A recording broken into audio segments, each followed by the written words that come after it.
여러분은 혼자 있는 것이 외롭고 쓸쓸할 거라고 생각하셨나요? 혹시 지금도 혼자 사는 것을 두려워하고 계시나요? 많은 분들이 젊었을 때부터 혼자 있는 것에 대해 부정적인 편견을 갖고 계셨을 겁니다. 혼자 있으면 외로울 거고 우울할 거고 누군가와 함께 있어야만 행복할 수 있다고 생각했죠. 그래서 억지로라도 사람들과 어울리려고 노력하고 혼자 있는 시간을 피하려고 했습니다. 하지만 이런 생각들이 사실은 잘못된 편견이었다는 걸 나이가 들면서 깨닫게 됩니다. 실제로 혼자 살아보신 많은 어르신들이 이렇게 편안할 줄 몰랐다. 진작 이렇게 살 걸 그랬다고 말씀하세요. 오늘은 왜 노년의 혼자가 최고인지 그 놀라운 이유 5가지를 알려드리겠습니다. 아직 구독, 좋아요 누르지 않은 분들은 꾹 눌러주시기 바랍니다. 주변의 소중한 분들에게 많은 공유도 해주시기 바랍니다. 늙어 혼자가 최고라 하는 첫 번째 이유는 마음이 식은 사람을 붙잡지 않아도 되기 때문입니다. 살다 보면 이런 경험을 하게 됩니다. 한때 가까웠던 사람이 점점 멀어져 가는 걸 느끼는 순간 말이에요. 전화 통화 시간이 짧아지고 만나자는 제안에 핑계가 늘어나고 대화할 때도 예전 같은 따뜻함이 사라집니다. 그럴 때 우리는 어떻게 할까요? 대부분 그 관계를 되살리려고 애를 씁니다. 더 자주 연락하고 더 많이 베풀고 더 많이 이해하려고 노력하죠. 하지만 이미 식어버린 마음을 다시 데우는 건 쉽지 않습니다. 특히 가족 관계에서는 더욱 복잡해집니다. 그래도 가족인데라는 생각으로 계속 매달리게 되거든요. 자녀들이 바빠서 연락을 뜸하게 해도 형제 자매들이 멀어져도 혈연이라는 이름으로 관계를 이어가려고 합니다. 하지만 이런 노력들이 때로는 역효과를 낳기도 해요. 상대방에게는 부담이 되고 나에게는 더 큰 상처가 됩니다. 일방적인 관심과 노력이 계속되면 서로에게 피로감만 쌓이게 되죠. 그런데 혼자 지내면 이런 고민 자체가 사라집니다. 마음이 식은 사람을 억지로 붙잡아둘 필요가 없어요. 그 사람들 없이도 충분히 평온하고 만족스러운 하루를 보낼 수 있다는 걸 깨닫게 됩니다. 진짜 나를 소중히 여기는 사람들은 따로 있다는 것도 알게 되죠. 억지로 유지되는 관계보다는 자연스럽게 이어지는 진심 어린 관계가 훨씬 소중하다는 걸 느끼게 됩니다. 혼자 있으면서 자신과의 관계에 집중할 수도 있어요. 다른 사람의 관심을 끌기 위해 에너지를 쓰는 대신 나 자신을 돌보고 내가 좋아하는 일들에 시간을 투자할 수 있습니다. 마음이 식은 사람들과의 관계에서 벗어나면 오히려 마음이 가벼워집니다. 더 이상 눈치를 보지 않아도 되고 상대방의 반응을 걱정하지 않아도 되니까요. 수원시에 사시는 김철민 할아버지는 올해 75세입니다. 몇 년 전 아내를 먼저 보내고 혼자 살게 되었는데 처음에는 오랜 친구들과 자주 만나려고 노력했어요. 하지만 시간이 지나면서 친구들의 반응이 예전 같지 않다는 걸 느꼈죠. 만나자는 연락에 요즘 몸이 안 좋아서 가족들이 와서 같은 핑계들이 늘어났습니다. 처음에는 할아버지도 계속 연락하고 만나려고 애썼어요. 먼저 전화하고 식사도 사겠다고 하고 심지어 집까지 찾아가기도 했습니다. 하지만 친구들의 시큰둥한 반응을 보면서 깨달았죠. 아, 이 사람들 마음이 이미 멀어졌구나 하고 말이에요. 그날부터 할아버지는 그런 관계들을 정리하기로 했습니다. 더 이상 먼저 연락하지 않고 억지로 만나려고 하지도 않았어요. 처음에는 외로웠지만 시간이 지나면서 오히려 마음이 편해지기 시작했습니다. 이제 할아버지는 아침에 일어나 홀로 산책을 하고 도서관에서 책을 읽으며 여유로운 시간을 보내세요. 마음 없는 사람들 붙잡고 있을 시간에 나 자신과 더 가까워졌다고 말씀하십니다. 가끔 진심으로 안부를 묻는 이웃이나 후배가 연락을 하면 반갑게 만나지만 억지로 관계를 만들려고 하지는 않아요. 이것이 바로 혼자 있는 시간의 진정한 가치입니다. 마음이 식은 사람을 붙잡으려 애쓰는 대신 진짜 소중한 관계와 나 자신에게 집중할 수 있게 되는 거죠. 늙어 혼자가 최고라 하는 두 번째 이유는 타인의 인생을 부러워하지 않아도 되기 때문입니다. 어렸을 때부터 우리는 늘 누군가와 비교당하며 자랐습니다. 공부 잘하는 친구, 예쁜 친구, 집안이 좋은 친구들과 비교되면서 자연스럽게 남을 의식하는 습관이 생겼어요. 그때는 그런 비교가 발전의 원동력이라고 생각했죠. 직장 생활을 할 때도 마찬가지였습니다. 동료들의 승진 소식을 들으면 축하하면서도 한편으로는 부러웠고, 다른 사람의 성공담을 들으면 내 처지가 초라하게 느껴지기도 했어요. 그래도 그때는 아직 기회가 많다고 생각했습니다. 결혼하고 아이를 키울 때는 어땠나요? 다른 집 아이들과 우리 아이를 비교하고 다른 가정의 경제력이나 생활 수준을 보며 은근히 경쟁의식을 느꼈죠. 이웃집에서 새 차를 사거나 이사를 가면 괜히 우리 집이 뒤처지는 것 같아서 조바심이 났어요. 나이가 들어서도 이런 패턴은 계속됩니다. 오히려 더 심해지기도 해요. 은퇴 후 모임에 나가면 우리 아들이 의사다, 딸이 대기업에 다닌다는 이야기들이 쏟아집니다. 여행 자랑, 건강 자랑, 손자, 손녀 자랑까지 끝없이 들어야 하죠. 이런 이야기들을 들을 때마다 어떤 기분이 드시나요? 내 가족은 왜 저렇지 못할까? 우리는 왜 이렇게 평범할까 하는 생각이 들기 시작합니다. 심지어 건강 상태까지 비교 대상이 되어서 나는 약도 안 먹는다는 말을 들으면 내 몸이 더 초라하게 느껴져요. SNS나 인터넷을 보면 더욱 그렇습니다. 행복해 보이는 가족 사진들, 멋진 여행지에서 찍은 사진들을 보면서 괜히 우울해지기도 하죠.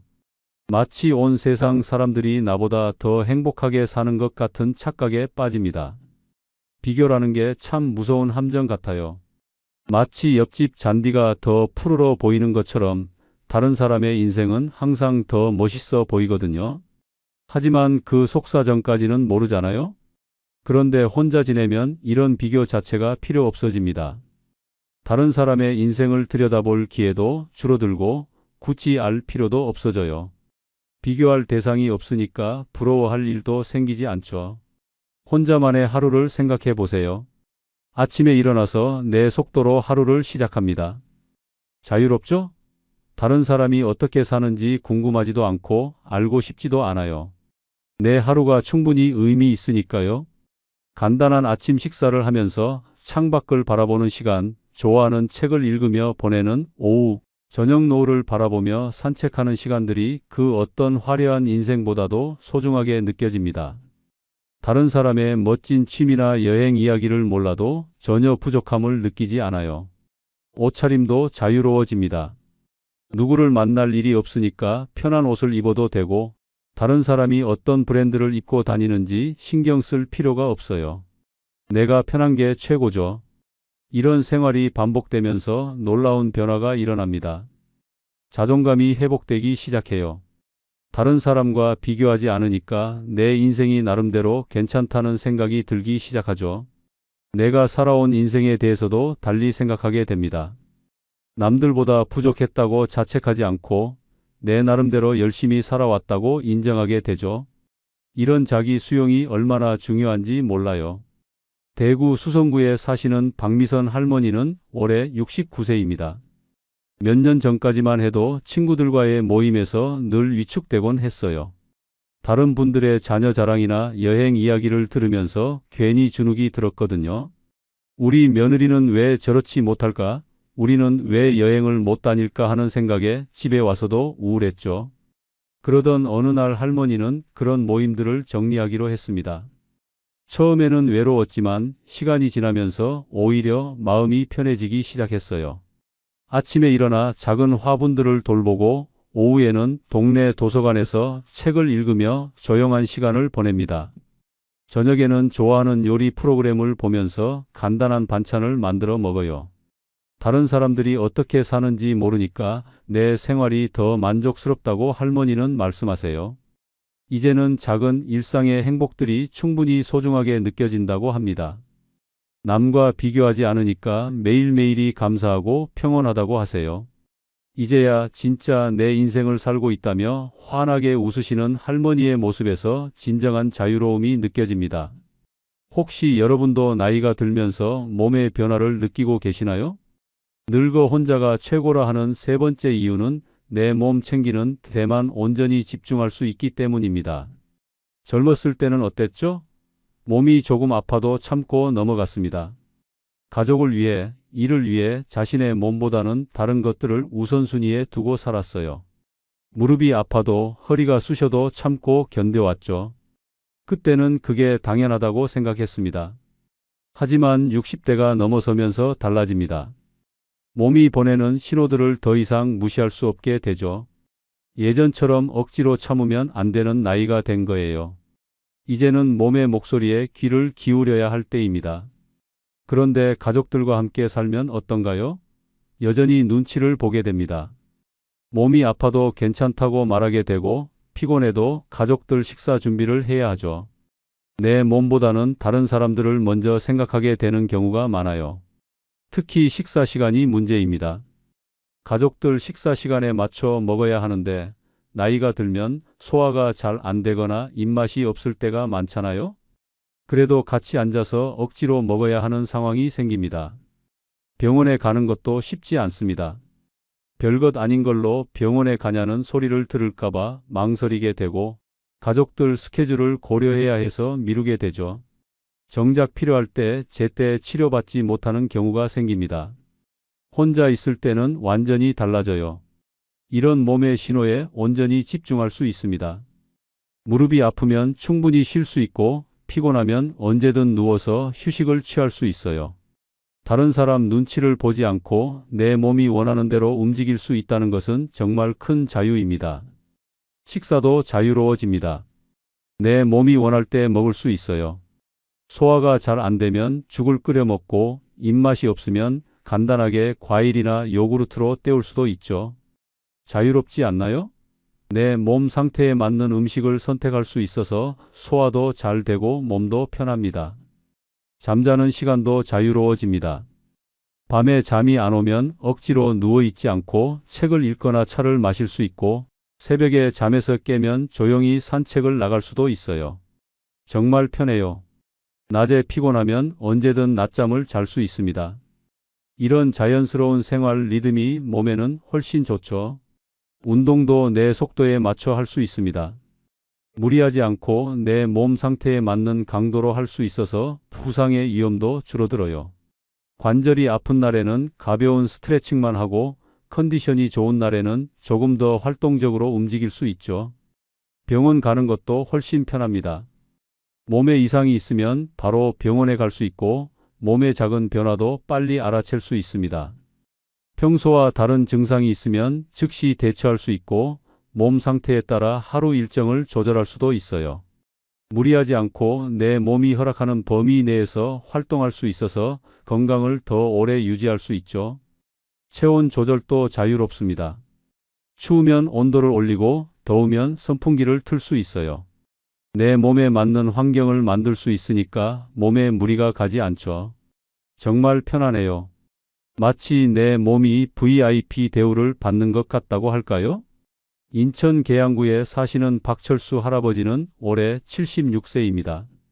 3년 전까지만 해도 아들 가족과 함께 살았는데 아침 일찍 일어나 가족들 아침 식사를 준비하고 무릎이 아파도 참으며 집안일을 도왔어요. 그런데 당뇨가 심해지면서 식단 관리가 중요해졌는데 가족들 식사에 맞춰 먹다 보니 혈당 조절이 잘 안 됐죠. 병원에도 가족들 눈치를 보느라 제때 가지 못했고요.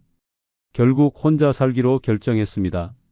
처음엔 걱정했지만 지금은 오히려 건강해졌어요. 매일 아침 7시에 일어나 혈당을 재고 당뇨에 좋은 음식으로 식단을 짜서 규칙적으로 드십니다. 오후에는 30분씩 동네를 산책하고 저녁에는 일찍 잠자리에 들어요. 약도 알람을 맞춰놓고 정확한 시간에 챙겨 드시죠. 몸이 조금이라도 이상하면 바로 병원에 가고 정기검진도 빠뜨리지 않으세요. 이제야 진짜 내 몸과 대화하며 산다고 할아버지는 말씀하십니다.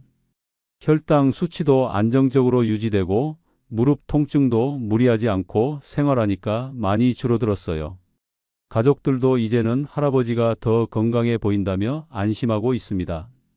사람들과의 관계에서 생기는 마음의 상처, 혹시 여러분도 점점 깊어지고 있다고 느끼시나요? 늙어 혼자가 최고라 하는 네 번째 이유는 기대가 없으니 실망도 없기 때문입니다. 인간은 참 이상한 존재인 것 같아요. 평생을 살면서 수없이 실망을 경험해도 또다시 기대하게 되거든요. 어린 시절부터 부모님께 기대하고 친구들에게 기대하고 연인에게 기대하면서 살아왔습니다. 그때는 그런 기대들이 대부분 충족되기도 했고 설령 안 되더라도 금방 털어낼 수 있었어요. 중년이 되어서도 마찬가지였습니다. 직장 동료들과의 관계에서, 이웃들과의 관계에서 늘 뭔가를 바라는 마음이 있었죠. 서로 도움을 주고받고 어려울 때 힘이 되어주는 그런 관계를 꿈꿨습니다. 하지만 나이가 들수록 이런 기대들이 무너지는 경험을 자주 하게 됩니다. 자녀들은 독립해서 각자의 삶에 바쁘고 오랜 친구들도 하나둘씩 연락이 뜸해지기 시작해요. 그럴 때마다 그래도 혈육인데, 그래도 오랜 친구인데 하면서 계속 기대하게 됩니다. 특히 건강이 안 좋아지거나 외로울 때는 더욱 그렇습니다. 누군가 내 상황을 알아주고 위로해 주길 바라는 마음이 간절해져요. 그런데 막상 연락을 해봐도 요즘 바빠서라는 대답만 돌아오는 경우가 많죠. 가까운 사람일수록 더 큰 기대를 하게 됩니다. 내가 그 사람에게 해준 것들을 생각하면서 이 정도는 해줄 수 있지 않을까 하는 마음이 생기거든요. 하지만 상대방에게는 그런 의무감이 없을 수도 있다는 걸 나중에야 깨닫게 됩니다. 기대라는 감정이 참 복잡한 것 같아요. 마치 은행에 돈을 맡겨놓고 이자를 기다리는 것처럼 내가 베푼 정성에 대한 보답을 기대하게 되거든요. 하지만 인간관계는 은행이 아니라서 그런 계산대로 돌아가지 않죠. 그런데 혼자 지내다 보면 이런 복잡한 감정의 소용돌이에서 벗어날 수 있습니다. 아무에게도 뭔가를 바라지 않으니까 실망할 이유 자체가 사라져요. 마음이 한결 가벼워집니다. 혼자만의 시간은 예측 가능합니다. 아침에 계획한 대로 하루가 흘러가고 내가 원하는 만큼의 휴식과 활동을 할 수 있어요. 누군가 나를 즐겁게 해주기를 바라지 않아도 되니까 소소한 일상의 즐거움들이 더욱 소중하게 느껴집니다.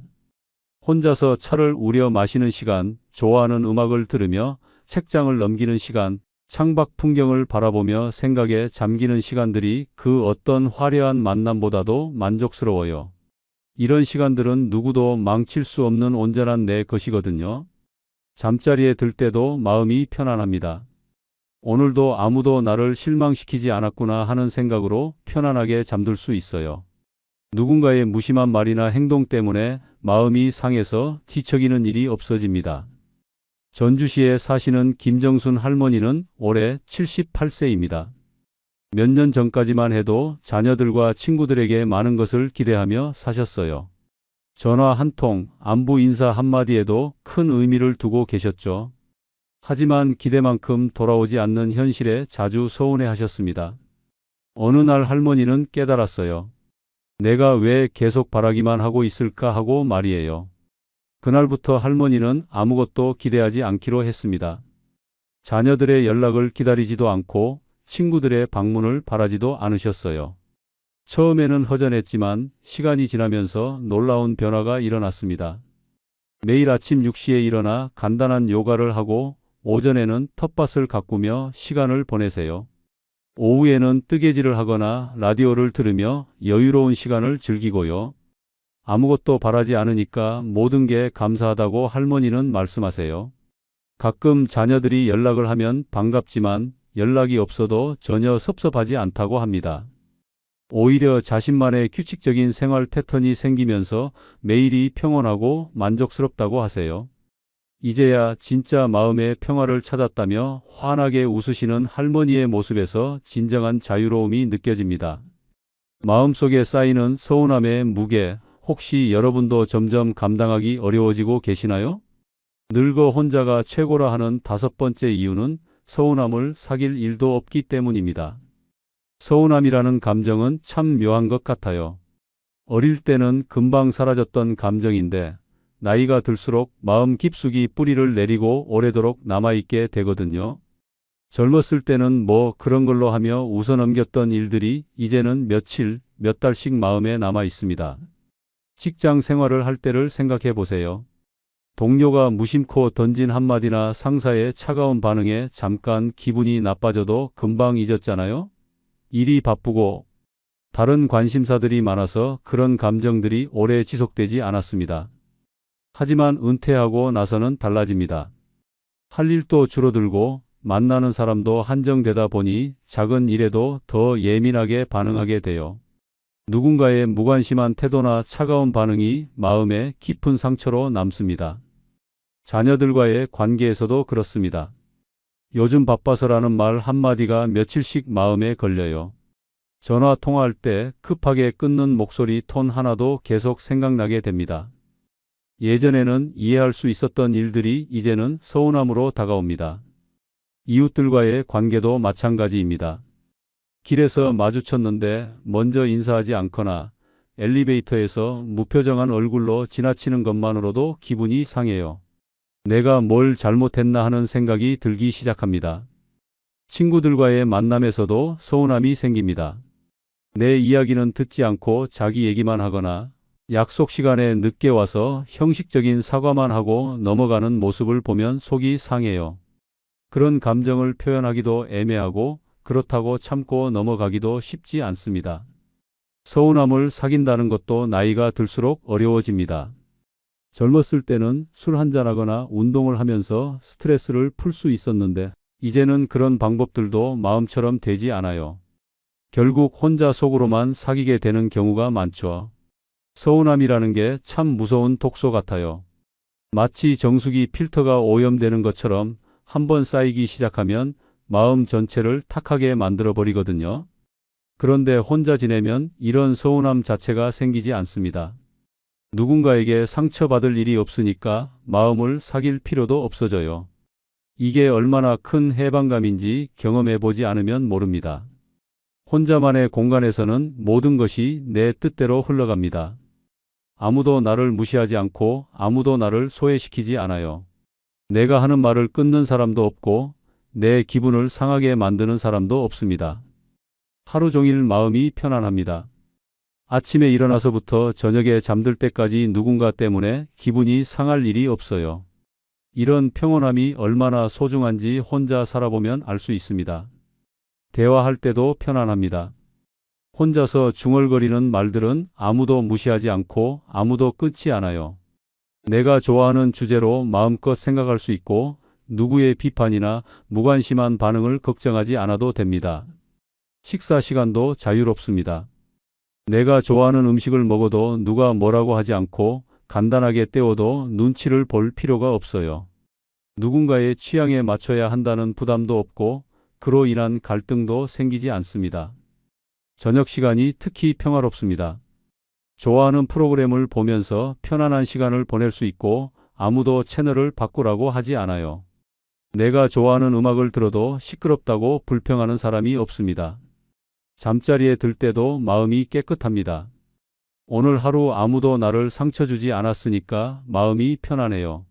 누군가의 말이나 행동 때문에 뒤척이며 잠 못 이루는 일이 없어집니다. 이상으로 영상을 마치겠습니다. 구독, 좋아요 꾹 눌러주시고 영상 하단에 나온 제품을 누르시면 쿠팡으로 연결됩니다. 쿠팡으로 연결된 후 아무 물건을 사셔도 본 채널에 약간의 수익이 생기니 많은 이용 바랍니다. 감사합니다. 혹시 자녀가 갑자기 연락을 끊어버린 적이 있으신가요? 아니면 명절에도 집에 오지 않겠다고 말한 적이 있나요? 지금 현재도 냉전 중이신가요? 사실 이런 일들이 일어나는 진짜 이유를 대부분 부모님들이 모르고 계십니다. 자녀를 사랑하는 마음으로 한 말들이 오히려 자녀의 마음에 깊은 상처를 주고 있기 때문입니다. 우리가 자랄 때와 지금은 완전히 다른 시대인데도 예전 방식 그대로 자녀를 대하고 계시지는 않나요? 오늘은 정말 중요한 이야기를 해드리겠습니다. 바로 다 큰 자녀와의 관계를 망치는 5가지 말 실수에 대해서 말입니다. 이 중에서 한 가지라도 하고 계시다면 지금 당장 멈춰야 합니다. 자녀가 부모님을 점점 멀리하게 되는 무서운 결과를 가져올 수 있거든요. 영상 끝까지 보시면서 혹시 본인도 해당되는지 꼭 확인해 보시기 바랍니다. 구독, 좋아요, 알림 설정 꼭 눌러주시기 바랍니다. 첫 번째 행동은 바로 육아 문제에 개입하는 것입니다. 며칠 전에 상담을 받으러 오신 한 어머니의 이야기를 들려드리겠습니다. 이 어머니는 50대에 결혼한 아들이 있으셨는데요. 아들 부부가 아이를 키우는 모습을 보면서 참을 수가 없으셨다고 합니다. 아이가 우는데 왜 바로 안 달래주나요? 제가 키울 때는 아이가 울면 바로 안아줬는데요. 라고 며느리에게 말씀하셨다고 합니다. 그런데 며느리의 반응은 어땠을까요? 며느리는 어머니, 요즘은 육아법이 달라졌어요. 라고 대답했지만 속으로는 상당히 불편해했다고 합니다. 이런 상황이 계속 반복되면서 아들 부부는 점점 집에 오는 횟수가 줄어들기 시작했습니다. 그리고 마지막에는 아들이 어머니에게 이런 말을 했습니다. 엄마, 우리 육아에 너무 간섭하지 마세요. 우리도 부모입니다. 여러분, 이런 경험 혹시 있으시지 않나요? 사실 이런 일이 생기는 이유는 우리 세대와 지금 세대의 육아 방식이 완전히 다르기 때문입니다. 우리가 자녀를 키울 때는 아이가 울면 무조건 달래주고 많이 먹이고 따뜻하게 입히는 것이 최고의 육아법이었습니다. 하지만 지금은 어떨까요? 요즘 부모들은 아이의 자립심을 기르기 위해 일정 시간 울게 두기도 하고 과식을 방지하기 위해 적정량만 먹이기도 합니다. 또한 아이가 스스로 체온을 조절할 수 있도록 너무 두껍게 입히지 않기도 합니다. 그런데 우리 눈에는 이런 모습들이 아이를 제대로 돌보지 않는 것처럼 보일 수 있습니다. 그래서 자꾸 간섭하게 되는 것이죠. 하지만 여기서 중요한 것은 우리 자녀들도 이제 성인이 되어 부모가 되었다는 사실입니다. 그들에게는 자신만의 육아 철학과 방법이 있습니다. 그리고 그들은 우리보다 더 많은 육아 정보를 접하고 있을 수도 있습니다. 실제로 한 연구 결과에 따르면 시부모나 친정부모의 육아 간섭으로 인해 스트레스를 받는 젊은 부모들이 전체의 70%가 넘는다고 합니다. 이런 스트레스는 부부 관계에도 악영향을 미치고 결국 가족 전체의 화목에 문제가 생기게 됩니다. 그렇다면 우리는 어떻게 해야 할까요? 가장 중요한 것은 믿어주는 것입니다. 우리가 키운 자녀들이 이제 부모가 되어 자신의 아이를 잘 키울 수 있다고 믿어주는 것이죠. 또한 조언을 할 때도 방법이 있습니다. 직접적으로 이렇게 해야 한다고 말하는 대신 예전에는 이렇게 했었는데 지금은 어떤가요? 라고 물어보는 방식으로 접근하는 것이 좋습니다. 그리고 무엇보다 중요한 것은 도움을 요청받을 때만 조언하는 것입니다. 자녀가 육아로 힘들어할 때 엄마, 어떻게 하면 좋을까요? 라고 물어올 때가 바로 우리의 경험을 나누어 줄 수 있는 적절한 시기입니다. 하지만 놓치면 안 되는 한 가지가 더 있습니다. 바로 경계선을 지키는 것입니다. 마지막으로 기억해 주세요. 우리의 역할은 이제 직접적인 육아 지도자가 아니라 든든한 지원자입니다. 자녀들이 부모로서 성장할 수 있도록 옆에서 응원해주고 필요할 때 도움을 주는 것이 우리의 새로운 역할입니다. 다 큰 자녀에게 절대 하지 말아야 할 두 번째 행동은 바로 형제 자매와 비교하는 것입니다. 얼마 전 저에게 상담을 요청하신 60대 어머니가 계셨습니다. 이분은 두 아들을 키우셨는데 큰아들은 의사가 되었고 작은아들은 평범한 회사원이었습니다. 어머니는 항상 작은아들에게 이런 말씀을 하셨다고 합니다. 너는 형을 좀 봐라. 형은 의사가 되어서 사회적으로도 인정받고 돈도 잘 벌잖아. 너는 언제까지 그 회사에서 월급쟁이로 살 거니? 그런데 놀랍게도 이 말을 들은 작은아들의 반응은 어땠을까요? 작은아들은 어머니께 이렇게 대답했다고 합니다. 엄마, 저는 제 인생을 살고 있어요. 형과 비교하지 말아주세요. 하지만 어머니는 계속해서 비교를 멈추지 않으셨습니다. 명절 때마다, 가족 모임 때마다 같은 말씀을 반복하셨죠. 그 결과는 어땠을까요? 작은아들은 점점 집에 오지 않기 시작했습니다. 전화도 잘 받지 않았고 가족 모임에도 참석하지 않았습니다. 심지어 큰아들마저 어머니에게 이런 말을 했다고 합니다. 엄마, 동생을 너무 괴롭히지 마세요. 저도 편하지 않아요. 여러분, 이런 상황이 낯설지 않으시죠? 사실 우리 세대는 비교를 통해 자녀들에게 동기부여를 해주려고 했습니다. 내 친구 누구는 어떻고, 형은 어떻고, 동생은 어떻고 이런 식으로 말이죠. 그런데 이런 방식이 과연 효과적일까요? 전혀 그렇지 않습니다. 오히려 역효과만 나올 뿐입니다. 형제 자매 비교가 왜 위험한지 구체적으로 말씀드리겠습니다. 첫째, 비교당하는 자녀는 극심한 열등감에 시달리게 됩니다. 아무리 노력해도 부모님의 인정을 받을 수 없다고 생각하게 되죠. 둘째, 비교의 대상이 되는 자녀도 편하지 않습니다. 형제 자매로부터 원망을 받게 되고 부모님의 과도한 기대감에 부담을 느끼게 됩니다. 셋째, 형제 자매 관계가 악화됩니다. 서로를 경쟁 상대로 인식하게 되어 평생에 걸쳐 좋은 관계를 유지하기 어려워집니다. 실제로 심리학 연구에 따르면 어린 시절부터 부모에게 형제 자매와 비교당한 아이들은 성인이 되어서도 자존감이 낮고 형제 자매와의 관계도 좋지 않다고 합니다. 그렇다면 왜 우리는 자꾸 비교하게 될까요? 첫 번째 이유는 걱정 때문입니다. 한 자녀가 다른 자녀보다 뒤처져 보이면 걱정이 되어서 비교를 통해 자극하려고 하는 것이죠. 두 번째 이유는 습관입니다. 우리가 어릴 때부터 비교당하며 자라왔기 때문에 자연스럽게 자녀들에게도 같은 방식을 사용하게 되는 것입니다. 하지만 이제는 달라져야 합니다. 각자의 개성과 장점을 인정해 주어야 합니다. 한 가지 충격적인 사례를 더 들려드리겠습니다. 제가 알고 있는 한 가정에서는 형제 중 한 명이 공무원이 되고 다른 한 명은 자영업을 시작했습니다. 부모님은 계속해서 자영업을 하는 아들에게 형처럼 안정적인 직장을 가져라고 말씀하셨습니다. 그런데 몇 년 후 어떻게 되었을까요? 자영업을 하던 아들의 사업이 크게 성공해서 형보다 훨씬 많은 수입을 올리게 되었습니다. 그제서야 부모님은 깨달으셨다고 합니다. 각자의 길이 있다는 것을 말이죠. 그렇다면 비교 대신 어떻게 해야 할까요? 첫째, 각자의 장점을 찾아서 인정해 주어야 합니다. 너는 착하구나, 너는 성실하구나, 너는 창의적이구나, 이런 식으로 각자만의 특별함을 인정해 주는 것입니다. 둘째, 과거의 그 자녀와 비교해 주세요. 작년보다 많이 발전했네, 예전보다 훨씬 성숙해졌구나, 이런 식으로 성장을 인정해 주는 것입니다. 셋째, 절대적 기준으로 평가해 주세요. 열심히 노력하는 모습이 보기 좋다, 최선을 다하는 모습이 자랑스럽다. 이런 식으로 노력 자체를 인정해 주는 것입니다. 또한 이미 비교하는 말을 해버렸다면 어떻게 해야 할까요? 솔직하게 사과하는 것이 좋습니다. 엄마가 잘못 생각했다.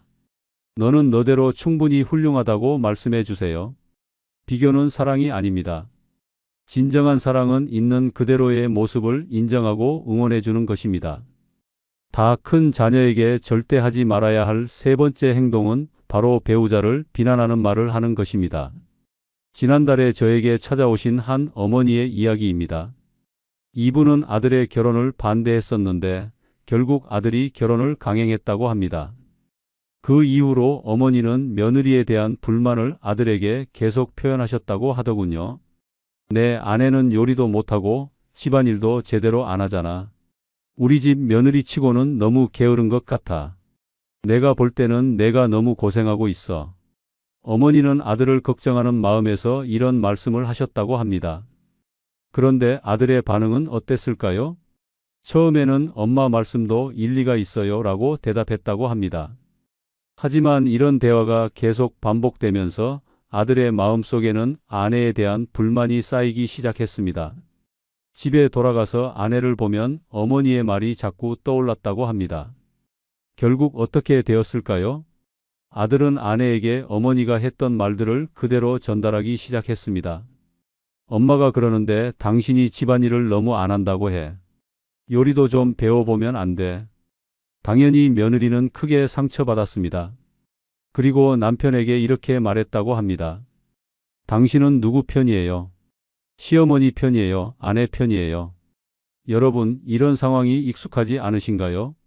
사실 우리는 자녀가 힘들어 보이면 그 원인을 배우자에게서 찾으려고 합니다. 우리 아들이 저렇게 피곤해 보이는 건 며느리가 집안일을 안 해서야. 우리 딸이 살이 빠진 것 같은데. 사위가 스트레스를 주나 봐, 이런 식으로 말이죠. 하지만 이런 생각이 얼마나 위험한지 아시나요? 배우자 비난이 왜 문제인지 자세히 설명드리겠습니다. 첫째, 부부 사이의 갈등을 만들어냅니다.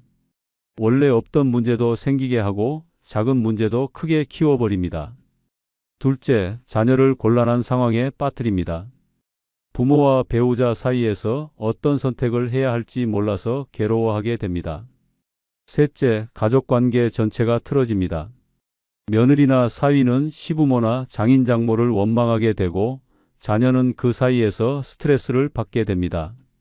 실제로 한 조사에 따르면 시부모나 장인장모의 배우자, 비난으로 인해 이혼까지 고려한 부부가 전체의 40%가 넘는다고 합니다. 정말 충격적인 수치입니다. 더 심각한 문제는 우리가 보는 것이 전부가 아니라는 점입니다. 며느리가 집에서 요리를 안 하는 것처럼 보여도 사실은 직장에서 야근을 하고 와서 너무 피곤한 것일 수도 있습니다.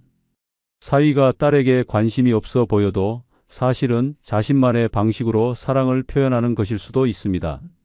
한 가지 더 들려드릴 사례가 있습니다. 제가 아는 한 어머니는 며느리가 아이를 어린이집에 맡기고 직장을 다니는 것을 못마땅하게 여기셨습니다. 그래서 아들에게 계속 이런 말씀을 하셨죠. 요즘 엄마들은 다 아이를 키우면서도 일을 하는데 내 아내만 직장을 고집하네. 아이가 불쌍하지 않니? 하지만 며느리에게는 사정이 있었습니다. 아들이 사업 초기라 수입이 불안정했고 며느리의 월급이 가게에 꼭 필요한 상황이었던 것입니다. 어머니는 이런 사정을 전혀 모르고 계셨던 거죠. 그렇다면 우리는 어떻게 해야 할까요? 가장 중요한 것은 참견하지 않는 것입니다. 부부의 문제는 부부가 해결하도록 놔두어야 합니다. 우리가 개입할수록 문제는 더 복잡해집니다. 만약 정말 걱정되는 일이 있다면 직접 배우자를 비난하지 말고 자녀에게 혹시 무슨 어려운 일이 있니라고 물어보는 것이 좋습니다. 또한 배우자의 장점을 찾아서 인정해 주려고 노력해야 합니다. 며느리가 성실하게 직장을 다니는 모습이 보기 좋다. 사위가 우리 딸을 많이 아끼는 것 같다. 이런 식으로 긍정적인 면을 찾아서 표현해 주세요. 그리고 이미 배우자를 비난하는 말을 해버렸다면 어떻게 해야 할까요?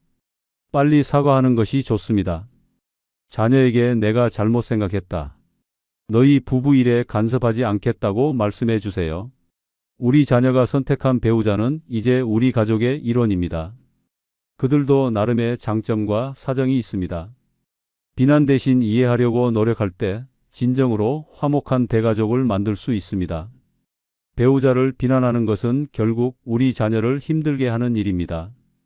다 큰 자녀에게 절대 하지 말아야 할 네 번째 행동은 바로 부모의 방식이 맞다고 주장하는 것입니다. 몇 주 전에 상담을 받으러 오신 한 아버지의 이야기입니다. 이분은 40대 딸을 두고 계셨는데 딸이 아이를 키우는 방식이 마음에 들지 않으셨다고 합니다. 딸은 아이에게 스마트폰을 보여주면서 밥을 먹이고 있었는데 아버지는 이것을 참을 수 없으셨던 거죠. 우리 때는 그런 거 없이도 아이들이 다 잘 컸어. 밥 먹을 때는 밥에만 집중해야 하는 거야. 그게 바른 교육이라고. 딸은 처음에는 아빠, 요즘은 달라요라고 말했지만 아버지는 계속해서 자신의 방식이 옳다고 주장하셨습니다. 내가 너를 어떻게 키웠는데 너 잘못 자랐니? 우리 방식이 틀렸다는 거야. 이런 대화가 반복되면서 딸은 점점 아버지와 거리를 두기 시작했습니다. 그리고 마침내 딸이 아버지에게 이런 말을 했다고 합니다. 아빠는 항상 아빠 방식만 옳다고 하시네요. 제 방식은 인정해 주실 생각이 없으신 거죠. 여러분, 이런 갈등을 겪어보신 적 있으시죠? 우리 세대는 정말 어려운 시절을 거쳐오면서 나름의 철학과 방식을 만들어 왔습니다. 그리고 그 방식으로 자녀들을 키웠고 어느 정도 성공을 거두었다고 생각합니다. 그래서 우리 방식이 옳다고 확신하게 되는 것이죠. 하지만 시대는 변했습니다. 지금은 우리가 자녀를 키울 때와 완전히 다른 세상입니다. 예를 들어 우리 시대에는 아이는 어른 말을 무조건 들어야 한다는 것이 상식이었습니다. 하지만 지금은 아이의 의견도 존중해야 한다는 것이 새로운 상식이 되었습니다. 이런 변화를 받아들이지 못하고 계속 우리 방식이 맞다고 주장하면 어떻게 될까요? 첫째, 자녀들은 우리를 꼰대라고 생각하게 됩니다. 아빠, 엄마는 시대에 뒤떨어진 사람들이야 라고 여기게 되죠. 둘째, 소통이 단절됩니다. 자녀들은 더 이상 우리와 진솔한 대화를 나누려고 하지 않습니다. 어차피 옛날 방식이 좋다는 말만 들을 것이라고 생각하기 때문입니다. 셋째, 관계가 악화됩니다. 결국 만나는 횟수도 줄어들고 연락도 뜸해집니다. 한 가지 더 충격적인 사례를 들려드리겠습니다. 제가 알고 있는 한 어머니는 딸이 아이를 유치원에 보내는 것을 반대하셨습니다. 우리 때는 집에서 엄마가 직접 가르쳤어. 그게 더 좋은 거야 라고 주장하셨죠. 하지만 딸에게는 현실적인 이유가 있었습니다. 맞벌이를 해야 하는 상황이었고 아이의 사회성 발달을 위해서도 유치원이 필요했던 것입니다. 그런데 어머니는 계속해서 내 방식이 맞다고 고집하셨습니다. 결국 딸은 어머니와의 연락을 끊어버렸다고 합니다. 그렇다면 왜 우리는 자꾸 우리 방식이 맞다고 주장하게 될까요? 첫 번째 이유는 자존심 때문입니다. 우리가 평생 믿고 살아온 방식이 틀렸다고 인정하기가 쉽지 않은 것이죠. 두 번째 이유는 걱정 때문입니다. 자녀들이 새로운 방식으로 살아가는 것이 위험해 보이니까 우리 방식으로 돌아오라고 하는 것입니다. 하지만 이제는 생각을 바꾸어야 합니다. 우리 방식이 그 시대에는 옳았지만 지금 시대에는 다른 방식이 더 적합할 수 있다는 것을 인정해야 합니다. 그렇다면 어떻게 해야 할까요? 첫째, 일단 들어보세요. 자녀들이 왜 그런 방식을 선택했는지 이유를 들어보는 것입니다. 요즘은 왜 그렇게 하나라고 궁금해하는 마음으로 접근해 보세요. 둘째, 시대 변화를 인정하세요. 우리 때와는 다르구나라고 받아들이는 것입니다. 다르다고 해서 틀린 것은 아닙니다. 셋째, 자녀들의 선택을 존중하세요. 내가 생각해서 선택한 거니까 한번 해봐라고 말해주는 것입니다. 또한 만약 정말 우려되는 점이 있다면 어떻게 표현해야 할까요? 이렇게 해야 한다고 명령하지 말고 혹시 이런 점은 어떻게 생각하니라고 질문하는 방식으로 접근하는 것이 좋습니다. 그리고 이미 우리 방식이 맞다고 주장해 버렸다면 어떻게 해야 할까요? 솔직하게 인정하는 것이 좋습니다. 내가 너무 고집을 부렸구나. 내 방식도 충분히 좋은 것 같다고 말씀해 주세요. 다 큰 자녀에게 절대 하지 말아야 할 다섯 번째 행동은 바로 그때 내 말을 들었어야지라고 말하는 것입니다. 지난주에 저를 찾아오신 한 어머니의 사연입니다. 이분의 아들은 몇 년 전에 사업을 시작했는데 어머니는 처음부터 반대하셨다고 합니다. 안정적인 직장을 다니는 게 좋다고 계속 말씀하셨죠. 하지만 아들은 자신의 꿈을 포기하지 않고 사업을 시작했습니다. 처음 몇 년은 잘 되는 것 같았는데 최근에 경기가 어려워지면서 사업이 힘들어졌다고 합니다. 아들이 어머니에게 힘든 상황을 털어놓았을 때 어머니는 이렇게 말씀하셨다고 합니다. 그때 내 말을 들었어야지. 내가 사업하지 말라고 했잖아. 안정적인 직장을 다니라고 했는데 왜 안 들었어? 그 순간 아들의 표정이 어떻게 변했는지 아시나요? 아들은 엄마는 저를 위로해 주시는 게 아니라 자책하게 만드시는군요라고 말하고는 집을 나가버렸다고 합니다. 여러분, 이런 경험 혹시 있으시지 않나요? 사실 우리는 자녀가 어려움에 처했을 때 내가 그렇게 말했잖아라고 하는 것이 도움이 된다고 생각할 때가 있습니다. 다음에는 부모 말을 들을 거라고 생각하는 거죠. 하지만 이런 말이 자녀에게는 어떻게 들릴까요? 첫째, 자신의 선택을 완전히 부정당한 기분이 듭니다. 내가 한 모든 선택이 틀렸구나라고 생각하게 되죠. 둘째, 부모가 자신을 이해해주지 않는다고 느낍니다. 위로받고 싶은 순간에 오히려 질책을 받는다고 생각하게 됩니다. 셋째, 앞으로는 더 이상 부모에게 속마음을 털어놓지 않게 됩니다. 어차피 내 말을 들었어야지라는 말만 들을 것이라고 생각하기 때문입니다. 한 가지 더 충격적인 사례를 들려드리겠습니다. 제가 아는 한 아버지는 딸의 결혼을 반대하셨었습니다. 사위가 마음에 들지 않으셨던 거죠. 하지만 딸은 결혼을 강행했고 몇 년 후에 부부 갈등으로 어려움을 겪게 되었습니다. 딸이 아버지에게 상담을 요청했을 때 아버지는 이렇게 말씀하셨다고 합니다. 그때 내 말을 들었어야지. 내가 그 사람하고 결혼하지 말라고 했잖아. 그 결과는 어땠을까요?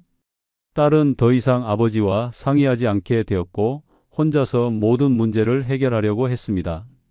정작 아버지의 도움이 가장 필요한 순간에 아버지와 멀어져 버린 것입니다. 실제로 심리학 연구에 따르면 내가 그렇게 말했잖아 라는 식의 말을 들은 자녀들은 부모에 대한 신뢰감이 크게 떨어진다고 합니다. 그리고 앞으로 중요한 결정을 할 때 부모와 상의하지 않게 된다고 합니다. 그렇다면 왜 우리는 이런 말을 하게 될까요? 첫 번째 이유는 자신이 옳았다는 것을 확인받고 싶어서입니다. 내 판단이 맞았다는 것을 증명하고 싶은 마음인 거죠. 두 번째 이유는 교육적 효과를 기대해서입니다. 이번에 이런 말을 들으면 다음에는 부모 말을 들을 거라고 생각하는 것입니다. 하지만 실제로는 전혀 그렇지 않습니다. 오히려 역효과만 납니다. 그렇다면 자녀가 어려움에 처했을 때 우리는 어떻게 해야 할까요? 첫째, 일단 들어주세요. 많이 힘들겠구나. 정말 어려운 상황이네. 이런 식으로 자녀의 마음을 먼저 헤아려 주는 것입니다. 둘째, 공감해 주세요. 그 상황에서는 누구라도 힘들었을 거야. 이런 식으로 자녀의 감정을 이해해 준다는 것을 표현해 주세요. 셋째, 격려해 주세요. 지금까지 잘해왔으니까 이번에도 잘 해결할 수 있을 거야. 이런 식으로 용기를 주는 것입니다. 그리고 정말 조언이 필요한 상황이라면 어떻게 해야 할까요? 이제 어떻게 할 계획이니라고 물어보고 자녀가 답을 한 다음에 그것도 좋은 방법인 것 같은데 혹시 이런 방법도 있을 것 같아라고 제안하는 것이 좋습니다. 절대로 그때 내 말을 들었어야지라는 말은 하지 마세요. 이미 지나간 일에 대해 후회하게 만드는 것보다는 앞으로 어떻게 할지에 대해 함께 고민해 주는 것이 훨씬 도움이 됩니다. 자녀가 어려움에 처했을 때 가장 필요한 것은 질책이 아니라 위로입니다. 그때 내 말을 들었어야지 대신 괜찮다. 우리가 함께 해결해 보자라고 말해 주세요. 그럴 때 자녀는 다시 일어설 힘을 얻을 수 있고 부모에 대한 신뢰도 더욱 깊어질 수 있습니다. 나이가 들수록 주변이 조용해지는 것을 느끼실 겁니다.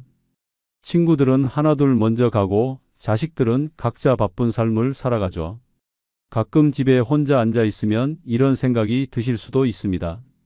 이제 정말 혼자구나. 하지만 잠깐, 정말 그럴까요? 오늘 말씀드릴 7가지만 있으면 친구가 없어도 자식들이 자주 찾아오지 않아도 전혀 외롭지 않게 지낼 수 있습니다. 많은 분들이 이미 이런 방법으로 홀로서도 충분히 행복한 노년을 보내고 계십니다. 혼자 있는 시간이 외로움이 아니라 자유로운 시간이 될 수 있다는 것을 보여드리겠습니다. 끝까지 영상을 들어주시기 바랍니다. 아울러 구독, 좋아요, 알림 설정 꾹꾹 눌러주시기 바랍니다. 그리고 주변의 소중한 분들께 공유 부탁드립니다. 그럼 바로 시작하겠습니다. 늙어 친구 자식 없어도 외롭지 않게 사는 첫 번째 비결은 혼자가 외로운 게 아니라 잘못된 관계가 더 외롭기 때문입니다. 충격적이겠지만 대부분의 사람들이 가장 많은 사람들에게 둘러싸여 있을 때 인생에서 가장 깊은 외로움을 느낍니다. 가족 모임에서, 친구들과의 만남에서, 각종 모임에서 웃고 떠들면서도 마음 한구석은 텅 비어있는 느낌을 받아본 적이 있으실 것입니다. 바로 이것이 진짜 외로움의 정체입니다.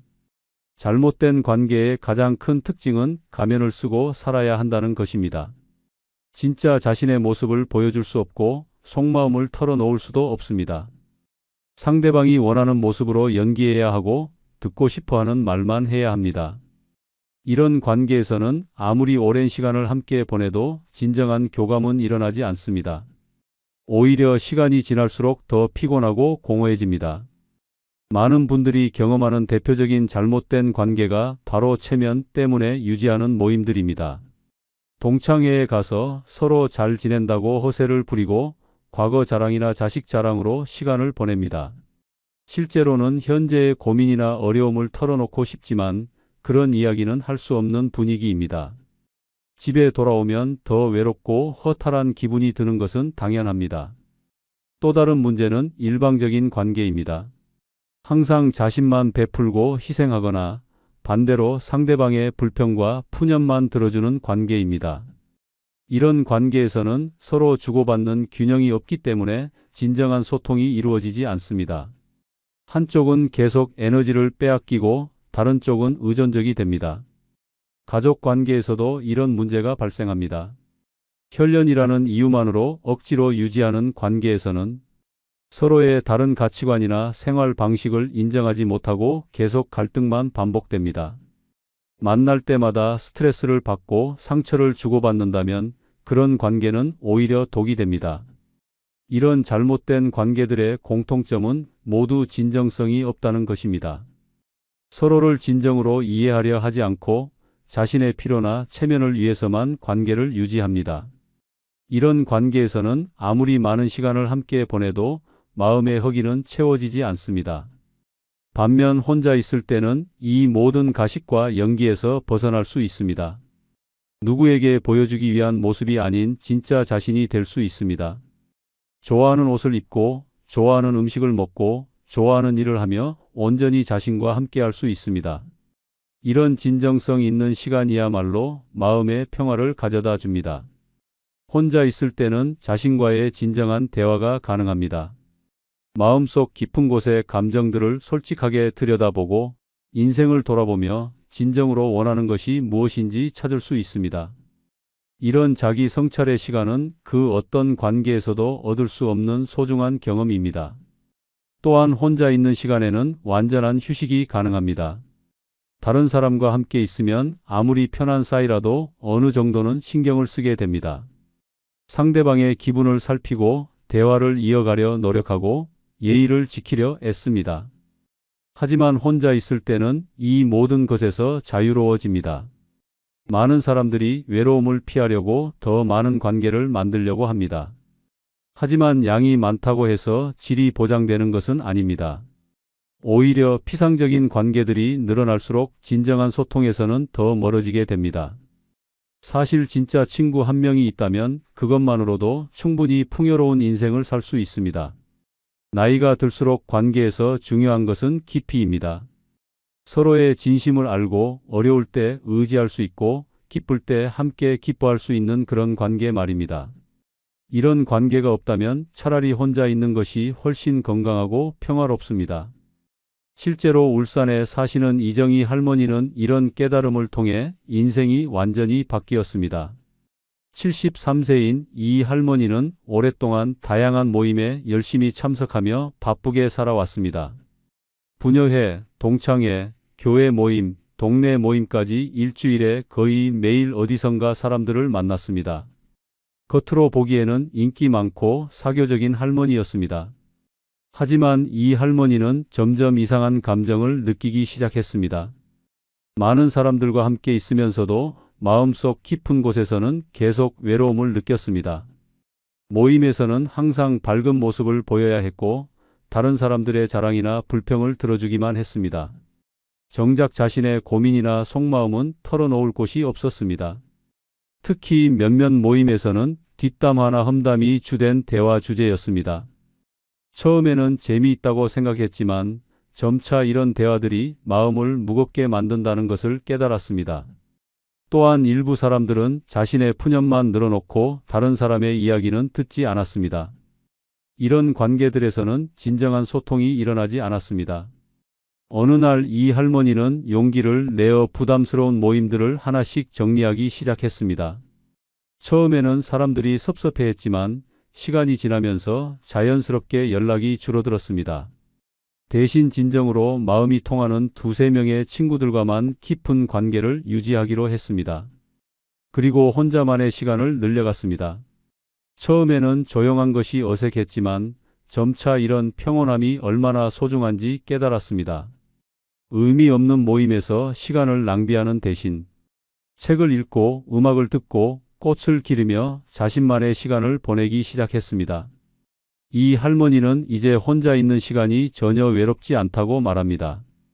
오히려 형식적인 관계들에 얽매여 있을 때가 훨씬 더 외로웠다고 합니다. 진정한 자신과 마주할 수 있는 시간, 그리고 몇 안 되지만 진심으로 소통할 수 있는 사람들과의 깊은 관계가 훨씬 더 풍요로운 삶을 만들어주고 있습니다. 가짜 관계들을 버리고 나서야 진짜 평화를 찾을 수 있었다고 합니다. 늙어 친구 자식 없어도 외롭지 않게 사는 두 번째 비결은 내가 가고 싶은 장소, 만나고 싶은 사람만 만날 수 있다는 것이 큰 축복이기 때문입니다. 충격적이게도 대부분의 사람들은 죽을 때까지 이 진실을 모른 채 살아갑니다. 평생 노예처럼 다른 사람들의 기대와 요구에 맞춰 살다가 인생이 끝나버립니다. 하지만 이제야 진짜 자유가 무엇인지 깨달을 때가 왔습니다. 가고 싶지 않은 곳에 억지로 가지 않아도 되고, 만나기 싫은 사람을 억지로 만나지 않아도 되는 이 완전한 자유야말로 인생 최고의 선물입니다. 평생 우리는 진짜 선택권이 없었습니다. 직장 상사의 눈치를 보며 가기 싫은 회식에 참석했고, 아이들 때문에 지겨운 학부모 모임에 나갔고, 체면 때문에 피곤한 친척 모임도 참아냈습니다. 심지어 주말에도 가족들이 원하는 곳으로만 가야 했습니다. 이런 삶이 정상이라고 착각하며 살아왔지만 사실 이것은 자유가 아니라 구속이었습니다. 하지만 이제는 완전히 다릅니다. 세상에서 가장 강력한 힘인 선택의 자유가 온전히 여러분의 손에 있습니다. 아무도 여러분에게 어디로 가라고, 누구를 만나라고 강요할 수 없습니다. 이런 절대적 자유를 가진 사람이 과연 외로울 수 있을까요? 오히려 자유롭지 못한 사람들이 진짜 불행한 것입니다. 가고 싶은 곳만 갈 수 있다는 것이 얼마나 대단한 일인지 아십니까? 아름다운 꽃밭을 보고 싶으면 꽃밭으로, 시원한 바다가 보고 싶으면 바다로, 조용한 산속이 그리우면 산으로 갈 수 있습니다. 누구의 허락도 필요 없고 누구에게 설명할 필요도 없습니다. 그냥 가고 싶다는 마음만 있으면 됩니다.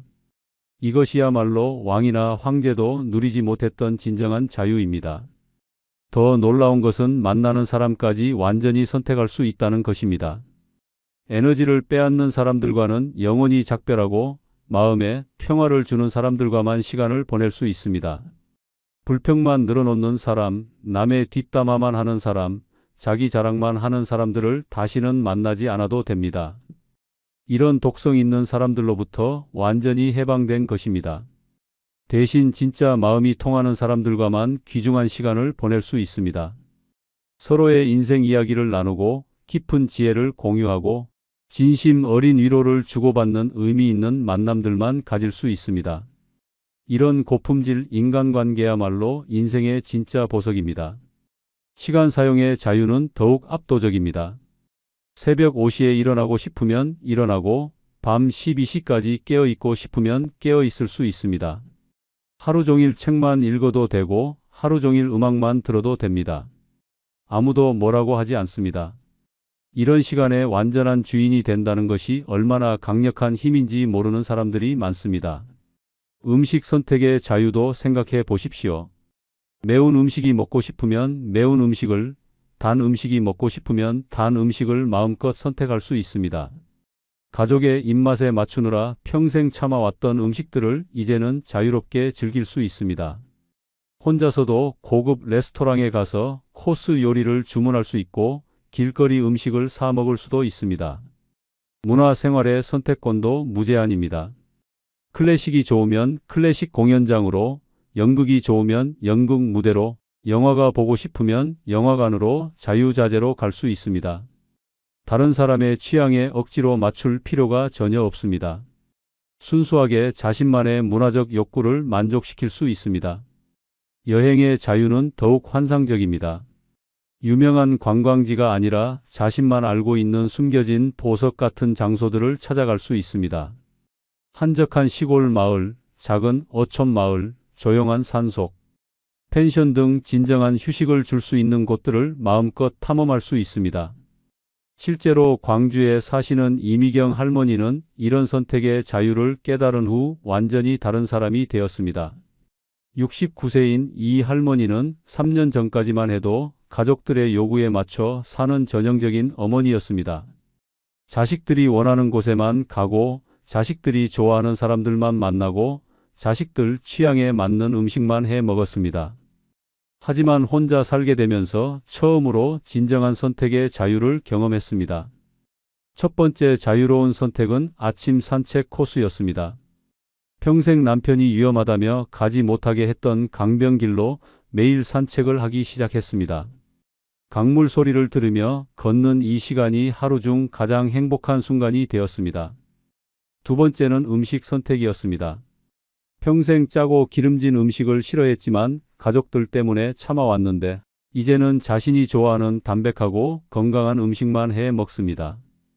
특히 채식 위주의 식단으로 바꾸면서 몸도 훨씬 가벼워졌습니다. 세 번째는 만나는 사람들이었습니다.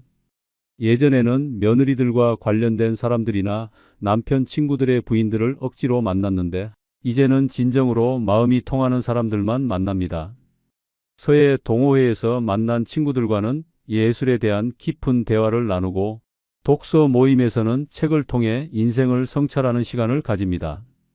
네 번째는 여행이었습니다. 예전에는 가족들이 좋아하는 유명 관광지나 리조트만 갔는데 이제는 자신이 정말 가보고 싶었던 작은 시골 마을들을 찾아갑니다. 제주도의 숨겨진 올레길, 강원도의 한적한 산촌, 전라도의 고즈넉한 한옥, 마을 등을 혼자서 천천히 둘러보는 여행이 인생 최고의 즐거움이 되었습니다. 이 할머니는 이제 매일 아침 일어나면서 오늘은 내가 어디를 가고 싶을까? 누구를 만나고 싶을까?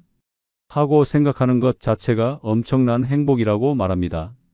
모든 선택이 순수하게 자신의 마음에서 나오는 것이어서 무엇을 해도 만족스럽고 의미가 있습니다. 평생 남을 위해 희생하며 살았지만 이제야 진정한 자유가 무엇인지 깨달았다고 합니다. 이런 완전한 선택의 자유야말로 나이가 주는 가장 큰 선물이라고 확신합니다. 외롭지 않게 사는 세 번째 비결은 유튜브나 라디오에서 따뜻한 목소리를 친구로 삼는 것입니다. 현대 기술의 발달로 우리는 언제든지 따뜻하고 친근한 목소리를 들을 수 있게 되었습니다. 이런 목소리들이 바로 우리의 새로운 친구가 될 수 있습니다. 이것을 알면 집에서도 혼자가 아닌 느낌을 받을 수 있습니다. 라디오는 오랫동안 우리 곁을 지켜온 친구 같은 존재입니다. 특히 나이 드신 분들에게는 더욱 친숙한 매체일 것입니다. 라디오 진행자의 목소리는 마치 오랜 친구가 옆에서 이야기해 주는 것 같은 따뜻함을 전해줍니다. 아침에 일어나서 라디오를 틀면 진행자가 건네는 인사말에 하루가 밝아지는 느낌을 받을 수 있습니다. 요즘은 유튜브라는 새로운 세상이 펼쳐져 있습니다. 처음에는 어려워 보일 수 있지만 한번 익숙해지면 정말 다양하고 재미있는 콘텐츠를 만날 수 있습니다. 유튜브에는 요리를 가르쳐주는 분들, 건강 정보를 알려주는 분들, 옛날 이야기를 들려주는 분들까지 정말 다양한 사람들이 있습니다. 이분들의 목소리를 매일 들으면 마치 새로운 친구들을 사귄 것 같은 기분이 듭니다. 특히 유튜브의 좋은 점은 자신이 원하는 시간에 원하는 내용을 들을 수 있다는 것입니다. 밤에 잠이 오지 않을 때는 잔잔한 음악이나 책 읽어주는 채널을 들으면 마음이 편안해집니다. 아침에는 활기찬 목소리로 하루를 시작할 수 있는 채널을, 오후에는 차분하게 정보를 전해주는 채널을 선택할 수 있습니다. 라디오나 유튜브를 들을 때는 마치 그 사람과 대화하는 것처럼 느껴집니다. 진행자가 질문을 던지면 혼자서라도 대답해보고 공감되는 이야기가 나오면 고개를 끄덕이게 됩니다. 이런 작은 상호작용들이 외로움을 달래주고 마음에 위안을 줍니다. 또한 정기적으로 같은 프로그램을 듣다 보면 진행자의 목소리와 말투에 익숙해져서 정말 친한 친구처럼 느껴지게 됩니다. 매일 같은 시간에 만나는 친구가 생기는 셈입니다. 이런 일상의 루틴이 생기면 하루하루가 더 의미 있고 기다려지는 시간이 됩니다. 팟캐스트라는 것도 있습니다. 이는 라디오와 비슷하지만 더 다양한 주제로 깊이 있는 이야기를 들을 수 있는 매체입니다. 역사 이야기, 건강 정보, 요리, 레시피, 여행 이야기 등 정말 다양한 내용을 전문가들이 친근하게 설명해 줍니다. 마치 박식한 친구가 재미있는 이야기를 들려주는 것 같습니다. 스마트폰 사용이 어려우신 분들도 걱정하지 마십시오. 가족이나 지인에게 한 번만 도움을 받아서 좋아하는 채널 몇 개를 저장해 두면 쉽게 들을 수 있습니다. 요즘 젊은 분들은 이런 일에 능숙하니까 부탁하면 기꺼이 도와줄 것입니다. 사실 스마트폰 사용법을 물어보는 것도 자식들이나 손자, 손녀들과 대화할 좋은 소재가 됩니다. 음성으로 된 콘텐츠의 또 다른 장점은 눈이 필요하지 않다는 것입니다. 나이가 들면서 시력이 약해져 책 읽기가 힘들어지는 분들도 많은데 라디오나 유튜브는 귀로만 들으면 되니까 편안합니다. 집안일을 하면서도 들을 수 있고 산책을 하면서도 들을 수 있어서 더욱 유용합니다. 특히 요리 프로그램이나 건강 정보를 다루는 채널들은 실생활에 도움이 되는 내용들이 많습니다. 새로운 요리법을 배우거나 건강관리법을 익히면서 동시에 따뜻한 목소리를 통해 위로를 받을 수 있습니다. 이런 실용적인 정보와 정서적인 만족을 동시에 얻을 수 있다는 것이 큰 장점입니다. 실제로 인천에 사시는 이순희 할머니는 유튜브와 라디오를 통해 완전히 새로운 삶을 살게 되었습니다. 73세인 이 할머니는 2년 전부터 혼자 살기 시작했는데 처음에는 집안이 너무 조용해서 견디기 힘들었다고 합니다. 그러던 중 딸이 스마트폰으로 유튜브 사용법을 가르쳐 주었고 이것이 할머니 삶의 전환점이 되었습니다. 이 할머니는 매일 아침 7시에 좋아하는 라디오 프로그램을 들으며 하루를 시작합니다. 진행자의 밝은 목소리와 함께 아침 체조를 하고 오늘의 날씨와 뉴스를 확인합니다. 아침 9시부터는 유튜브에서 요리 채널을 보며 새로운 반찬 만드는 법을 배웁니다. 점심 식사 후에는 건강 정보를 알려주는 채널을 들으며 가벼운 운동을 합니다. 오후에는 옛날 가요를 들려주는 채널이나 책을 읽어주는 채널을 즐겨 듣습니다. 저녁에는 잔잔한 클래식 음악과 함께 하루를 정리하며 마음의 평안을 찾습니다. 잠들기 전에는 명상이나 수면에 도움이 되는 음악을 들으며 편안한 잠자리에 듭니다. 이런 작은 변화들이 모여서 할머니의 일상이 훨씬 풍요로워졌고 무엇보다 마음이 따뜻해졌다고 합니다. 늙어 외롭지 않게 사는 네 번째 비결은 온라인 커뮤니티에 글을 남기며 조용한 연결을 이어가는 것입니다. 인터넷 세상에는 다양한 관심사를 가진 사람들이 모여서 이야기를 나누는 공간들이 무수히 많습니다. 이런 곳에서 자신의 생각과 경험을 나누면서 새로운 형태의 인간관계를 만들어갈 수 있습니다. 이것만 알아도 세상과 단절된 느낌에서 벗어날 수 있습니다. 온라인 커뮤니티의 가장 큰 장점은 시간과 장소에 구애받지 않는다는 것입니다. 새벽에도 밤늦게도 언제든지 자신이 원하는 때에 글을 읽고 쓸 수 있습니다. 몸이 불편해서 멀리 나가기 어려운 분들도 날씨가 좋지 않은 날에도 집에서 편안하게 다른 사람들과 소통할 수 있습니다. 네이버 카페나 다음 카페 같은 곳에는 정말 다양한 주제의 모임들이 있습니다. 등산을 좋아하는 분들의 카페, 요리에 관심 있는 분들의 카페, 건강 정보를 나누는 카페, 책을 좋아하는 분들의 카페까지 자신의 관심사에 맞는 곳을 찾을 수 있습니다. 이런 곳에서는 나이나 사회적 지위에 상관없이 공통의 관심사를 가진 사람들과 자유롭게 이야기할 수 있습니다. 처음에는 글을 쓰는 것이 부담스러울 수 있습니다. 그럴 때는 다른 사람들의 글을 읽는 것부터 시작해 보십시오. 좋은 글에는 댓글 하나라도 남겨보세요. 간단한 공감의 표현이나 감사 인사만으로도 충분합니다. 이렇게 작은 소통부터 시작하면 점차 자신감이 생기고 더 적극적으로 참여하게 됩니다. 온라인에서의 소통은 직접 만나는 것과는 다른 매력이 있습니다. 얼굴을 마주하지 않기 때문에 오히려 더 솔직하고 진솔한 이야기를 나눌 수 있습니다. 평소에 말하기 어려웠던 속마음이나 고민들도 글로는 표현하기가 더 수월합니다. 또한 상대방의 외모나 사회적 지위에 영향받지 않고 순수하게 그 사람의 생각과 마음만을 보고 소통할 수 있습니다. 특히 같은 연령대의 분들이 모인 커뮤니티에서는 비슷한 경험과 고민을 가진 분들과 만날 수 있습니다. 건강 문제, 자식 걱정, 경제적 어려움 등 혼자서는 해결하기 어려운 문제들도 다른 분들의 조언과 위로를 받으며 극복해 나갈 수 있습니다. 이런 상호 지원이야말로 온라인 커뮤니티의 가장 큰 힘입니다. 요즘은 스마트폰으로도 쉽게 커뮤니티에 참여할 수 있습니다. 컴퓨터 사용이 어려우신 분들도 스마트폰만 있으면 언제든지 글을 읽고 쓸 수 있습니다.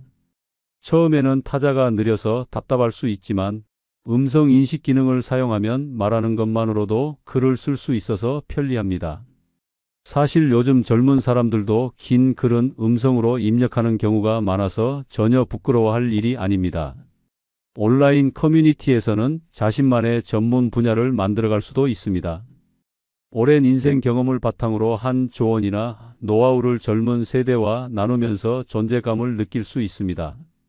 육아 경험담, 요리 비법, 집안 관리, 노하우 등 평생에 걸쳐 쌓인 지혜들이 다른 사람들에게는 매우 소중한 정보가 될 수 있습니다. 댓글을 통한 소통도 매우 의미가 있습니다. 긴 글을 쓰기 부담스러울 때는 간단한 댓글로도 충분히 마음을 전달할 수 있습니다. 응원의 한마디, 공감의 표현, 감사 인사 등이 글쓴 이에게는 큰 힘이 되고 자신에게도 뿌듯함을 줍니다. 이런 작은 상호작용들이 모여서 따뜻한 온라인 공동체를 만들어갑니다.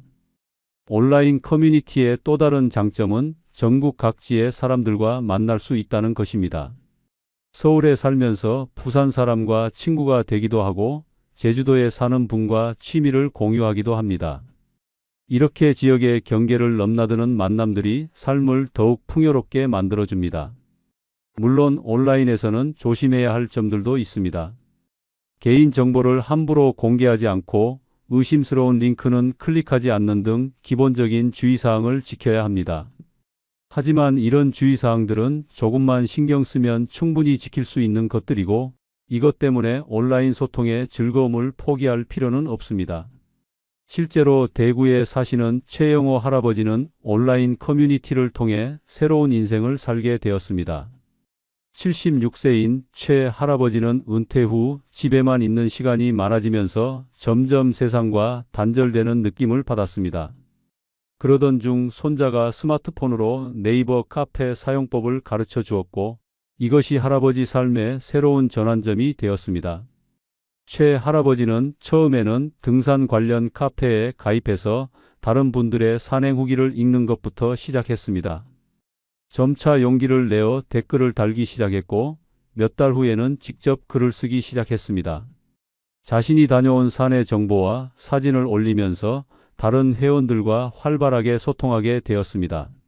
지금 최 할아버지는 등산 카페뿐만 아니라 건강정보 카페, 지역 소식 카페 등 여러 커뮤니티에서 활동하고 있습니다.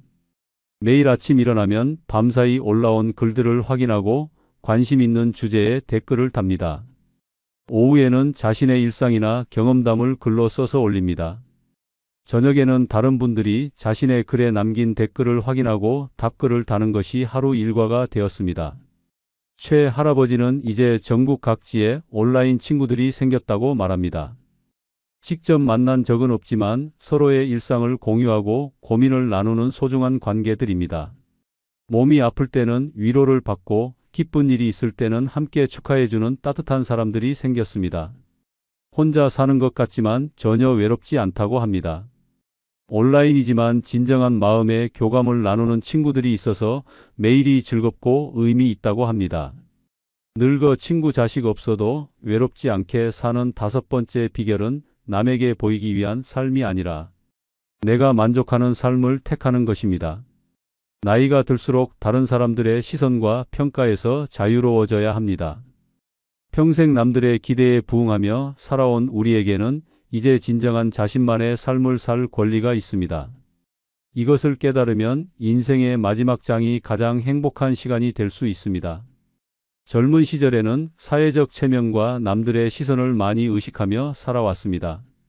좋은 직장, 좋은 집, 자식들의 성공 등 남들이 부러워할 만한 것들을 위해 열심히 살았습니다. 하지만 이제는 그런 외적인 기준들로부터 자유로워질 때입니다. 진정으로 자신이 원하는 것이 무엇인지 찾아보고 그것을 위해 살아가는 것이 중요합니다. 다른 사람들이 어떻게 생각할지 걱정하지 마십시오. 이웃들이 뭐라고 할지, 자식들이 어떻게 볼지에 대한 걱정에서 벗어나야 합니다. 내 인생의 주인공은 바로 나 자신입니다. 남들의 평가보다는 자신의 마음이 편안하고 행복한지가 더 중요합니다. 이런 마음가짐의 전환이 노년의 진정한 자유를 가져다 줍니다. 소박한 즐거움에서 행복을 찾아보십시오. 비싼 옷이나 명품이 아니어도 자신이 좋아하는 편안한 옷을 입고 고급 식당이 아니어도 집에서 정성스럽게 만든 음식을 먹으며 만족할 수 있습니다. 이런 소소한 행복들이 모여서 진정한 삶의 풍요로움을 만들어냅니다. 자신만의 취미와 관심사를 마음껏 추구해 보십시오. 젊은 시절에는 시간이 없어서, 돈이 없어서, 체면이 서지 않아서 하지 못했던 일들을 이제는 자유롭게 할 수 있습니다. 그림 그리기, 악기 연주, 원예, 독서 등 무엇이든 자신이 즐거워하는 일이라면 그것으로 충분합니다. 남들과 비교하는 습관에서 벗어나는 것도 중요합니다. 이웃의 자식이 더 성공했다거나 친구가 더 좋은 집에 산다거나 하는 것들에 신경 쓰지 마십시오. 각자의 인생은 모두 다르고 행복의 기준도 사람마다 다릅니다. 자신만의 속도로 자신만의 방식으로 살아가는 것이 가장 아름다운 삶입니다. 특히 자식들에게 부담을 주지 않으려는 마음도 중요합니다. 자식들이 자주 안부를 묻지 않는다고 서운해하거나 용돈을 많이 주지 않는다고 속상해할 필요가 없습니다. 자식들도 각자의 삶이 있고 어려움이 있다는 것을 이해하고 그들에게 의존하지 않는 독립적인 삶을 사는 것이 서로에게 도움이 됩니다. 경제적인 부분에서도 자신의 수준에 맞는 삶을 사는 것이 중요합니다. 남들에게 보이기 위해 무리한 소비를 하거나 체면을 차리려고 애쓸 필요가 없습니다. 연금과 저축으로 가능한 범위 내에서 편안하고 만족스러운 생활을 하는 것이 현명합니다. 사실 요즘 젊은 사람들도 가성비를 따져서 합리적인 소비를 하는 시대입니다. 건강 관리도 자신만의 방식으로 하십시오. 남들이 하는 운동이나 건강법을 억지로 따라할 필요는 없습니다. 자신의 몸 상태와 취향에 맞는 운동과 건강관리법을 찾아서 꾸준히 실천하는 것이 더 효과적입니다. 무리하지 않는 범위에서 자신에게 맞는 방법을 찾는 것이 중요합니다. 인간관계에서도 마찬가지입니다. 모든 사람에게 좋은 사람으로 보이려고 애쓸 필요가 없습니다. 진정으로 나를 이해하고 받아들여주는 몇 명의 사람들과 깊은 관계를 유지하는 것이 수많은 피상적인 관계보다 훨씬 의미가 있습니다. 질보다는 양이 아니라 양보다는 질이 중요합니다. 자신의 과거에 대해서도 너무 후회하지 마십시오. 젊은 시절의 선택들이 지금 보기에는 아쉬울 수도 있지만 그 당시에는 최선이었을 것입니다. 과거를 후회하기보다는 지금 이 순간부터 자신이 원하는 방향으로 살아가는 것에 집중하십시오. 나이 든 것을 부끄러워하지 마십시오. 주름이 생기고 머리가 휘어지는 것은 자연스러운 일입니다. 억지로 젊어 보이려고 애쓰기보다는 나이에 맞는 자연스러운 아름다움을 받아들이는 것이 더 멋있습니다. 나이가 들수록 내면의 깊이와 지혜가 더 중요한 매력이 됩니다. 실제로 광주에 사시는 김미자 할머니는 이런 깨달음을 통해 완전히 새로운 삶을 살게 되었습니다. 71세인 김 할머니는 평생 남편과 자식들을 위해 헌신적으로 살아왔습니다. 항상 다른 사람들의 기대에 부응하려고 노력했고 체면을 중시하며 살아왔습니다. 하지만 남편이 세상을 떠나고 자식들이 각자의 삶을 살아가면서 혼자 남게 되었을 때 처음으로 자신만의 삶에 대해 생각하게 되었습니다. 김 할머니는 먼저 다른 사람들의 시선에서 자유로워지기로 결심했습니다. 이웃들이 뭐라고 하든 상관없이 자신이 하고 싶었던 일들을 하나씩 시작했습니다. 젊은 시절부터 관심 있었던 도예를 배우기 시작했고 매주 문화센터에 나가서 같은 취미를 가진 사람들과 시간을 보냅니다.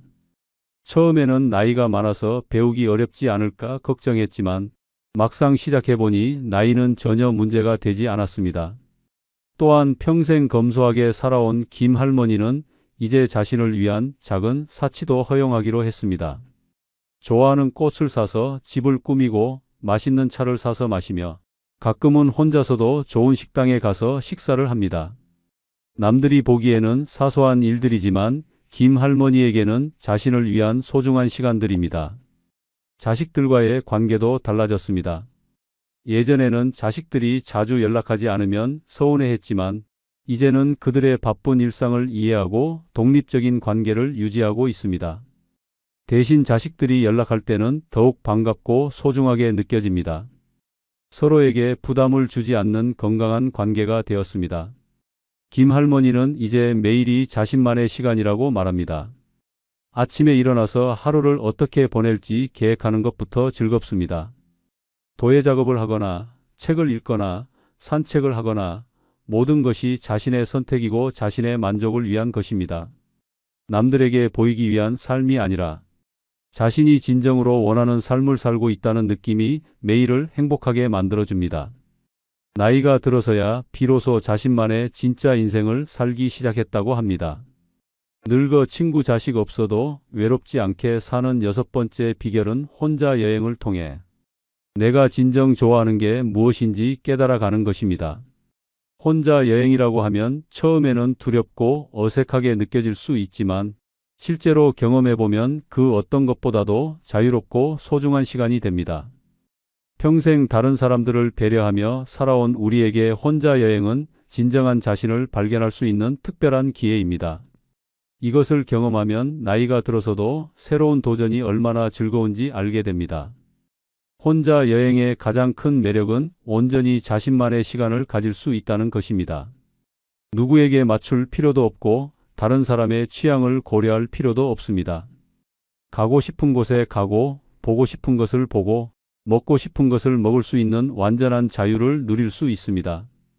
이런 자유로움 속에서 자신이 진정으로 무엇을 좋아하는지 알아갈 수 있습니다. 혼자 여행을 계획하는 것부터가 즐거운 일입니다. 어디로 갈지, 무엇을 볼지, 어떤 음식을 먹을지 모든 것을 자신이 결정할 수 있습니다. 인터넷에서 여행지 정보를 찾아보고 맛집을 검색하고 숙소를 예약하는 과정 자체가 설레는 경험입니다. 요즘은 온라인으로 모든 예약이 가능해서 생각보다 어렵지 않습니다. 처음 혼자 여행을 떠날 때는 가까운 곳부터 시작해 보십시오. 당일치기로 갈 수 있는 근교나 1박 2일 정도의 짧은 여행부터 시작하면 부담이 적습니다. 익숙해지면 점차 멀리 오래 여행할 수 있는 자신감이 생깁니다. 가까운 온천이나 바다, 산 등 자연을 즐길 수 있는 곳들이 혼자 여행하기에 좋은 장소들입니다. 혼자 여행에서는 평소에 하지 못했던 일들을 자유롭게 할 수 있습니다. 카페에 앉아서 하루 종일 책을 읽거나 바다를 바라보며 멍하니 시간을 보내거나 골목골목을 천천히 걸으며 풍경을 감상할 수 있습니다. 이런 여유로운 시간들이 마음에 평안을 주고 새로운 활력을 불어넣어 줍니다. 여행지에서 새로운 사람들과의 만남도 혼자 여행의 묘미입니다. 동행이 있으면 오히려 다른 사람들과 대화할 기회가 적어지지만 혼자 있으면 현지 사람들이나 다른 여행객들과 자연스럽게 이야기를 나누게 됩니다. 이런 우연한 만남들이 여행을 더욱 특별하게 만들어줍니다. 혼자 식사하는 것도 처음에는 어색할 수 있지만 익숙해지면 오히려 편안합니다. 다른 사람 눈치를 보지 않고 천천히 음식을 음미하며 먹을 수 있고 맛있는 것을 발견하면 혼자서라도 만족스러워할 수 있습니다. 요즘은 혼자 식사하는 분들이 많아서 식당에서도 전혀 이상하게 보지 않습니다. 사실 젊은 사람들도 혼밥을 즐기는 시대입니다. 여행을 통해 자신의 새로운 면을 발견할 수도 있습니다. 평소에는 몰랐던 자신의 취향이나 관심사를 찾아낼 수 있습니다. 역사에 관심이 있는지, 자연을 좋아하는지, 맛집 탐방을 즐기는지, 사진 찍기를 좋아하는지 등 여행을 통해 새로운 자신을 만날 수 있습니다. 혼자 여행의 또 다른 장점은 자신만의 속도로 여행할 수 있다는 것입니다. 피곤하면 충분히 쉴 수 있고 마음에 드는 곳이 있으면 오래 머물 수 있습니다. 일정에 쫓기지 않고 여유롭게 여행할 수 있어서 몸과 마음이 모두 편안해집니다. 사진 찍기도 혼자 여행의 재미 중 하나입니다. 다른 사람을 기다리지 않고 자신이 원하는 순간에 원하는 것을 담을 수 있습니다. 풍경 사진뿐만 아니라 음식 사진, 길거리 풍경 등 무엇이든 자유롭게 찍을 수 있습니다. 집에 돌아와서 사진을 정리하며 여행의 추억을 되새기는 것도 즐거운 일입니다. 교통수단도 다양하게 이용해 볼 수 있습니다. 기차 여행은 창밖 풍경을 감상하며 느긋하게 갈 수 있어서 좋고, 버스 여행은 더 저렴하면서도 다양한 풍경을 볼 수 있습니다. 가까운 곳은 자가용으로, 먼 곳은 대중교통을 이용하는 등 상황에 맞게 선택할 수 있습니다. 물론 혼자 여행할 때는 안전에 더욱 신경 써야 합니다. 가족이나 지인에게 여행 일정을 알려두고 정기적으로 안부를 전하는 것이 좋습니다. 또한 응급 상황에 대비해서 비상 연락처와 필요한 약품들을 챙겨가는 것도 중요합니다. 실제로 전주에 사시는 박순자 할머니는 혼자 여행을 통해 완전히 새로운 삶의 즐거움을 발견했습니다. 69세인 박 할머니는 평생 가족을 위해서만 살아왔고 어디를 가든 항상 남편이나 자식들과 함께였습니다.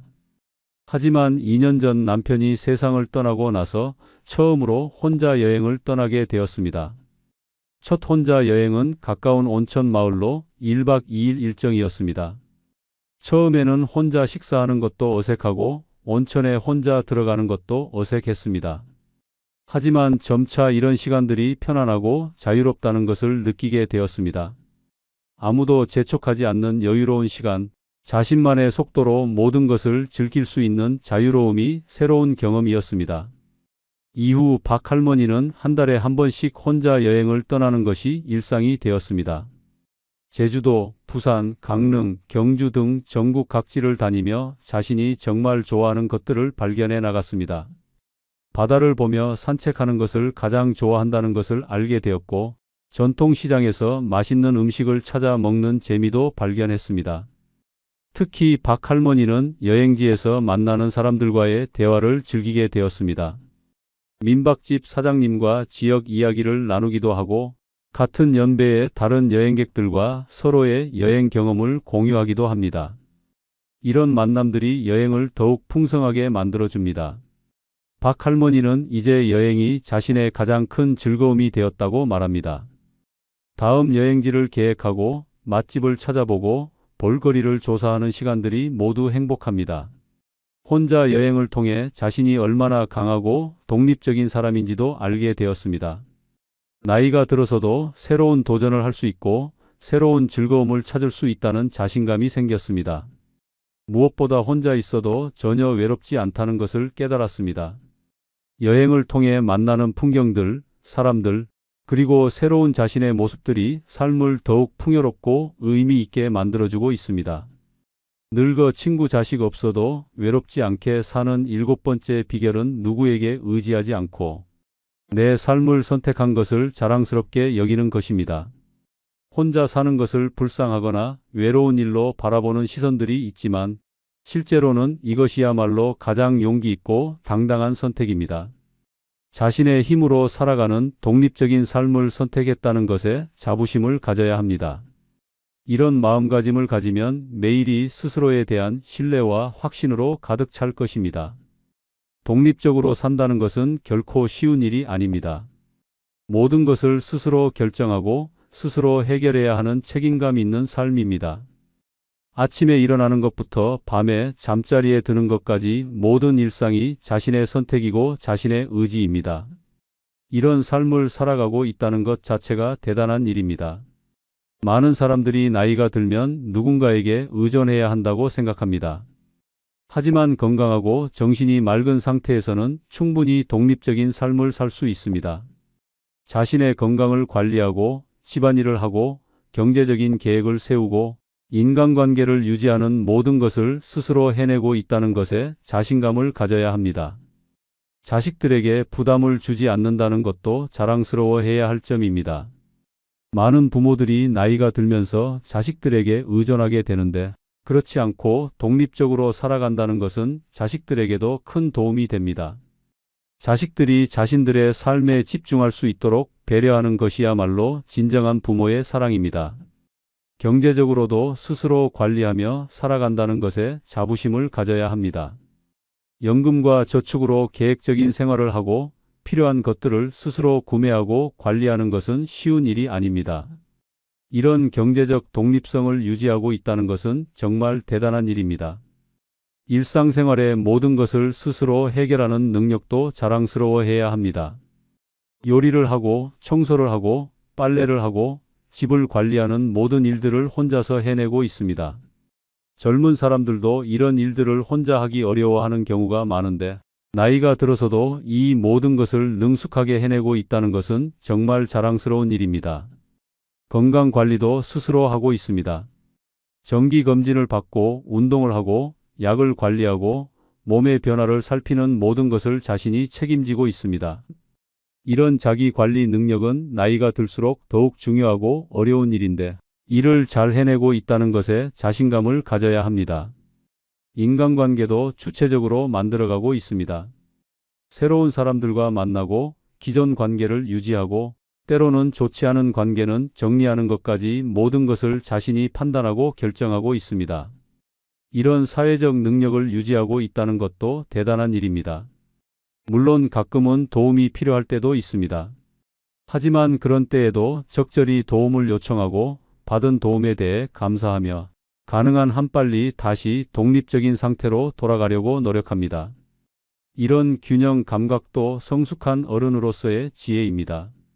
사실 요즘 젊은 사람들은 사소한 일에도 부모에게 의존하는 경우가 많은데 오히려 어른들이 더 독립적입니다.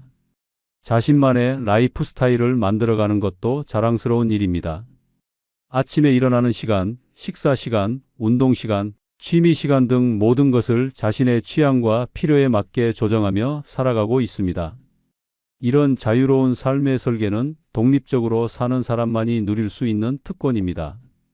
문제 해결 능력도 나이와 함께 더욱 향상되었습니다.